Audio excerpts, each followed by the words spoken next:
దగ్గర ఉన్నటువంటి వ్యవహారాలు ఎట్లా ఉంటాయంటే కక్ష సాధింపు రాజకీయాలు అని జనంలోకి వెళ్తే ఆదరణ లభిస్తుంది అన్నటువంటి. మొన్న కేజ్రీవాల్ విషయంలో ఫెయిల్ అయ్యారు.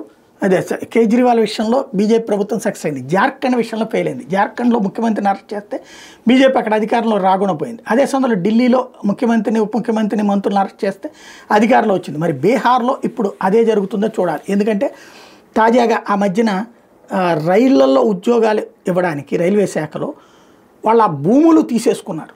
అది తేజస్వి యాదవ్ పేరుతో, లాలూ ప్రసాద్ యాదవ్ పేరుతో, వాళ్ళ ఆవిడ పేరుతో, రబ్రీ పేరుతో రిజిస్టర్ అయిపోయినాయి భూములు. అంటే మన దగ్గర ఒక 5 ఎకరాలు ఉందంటే వీళ్ళకి రాసి ఇచ్చామంటే దానికి బదులుగా మనకి ఉద్యోగం ఇప్పిస్తారనమాట. ఇట్లాగా అనేక మంది నష్టపోయినటువంటి పరిస్థితి ఉంది.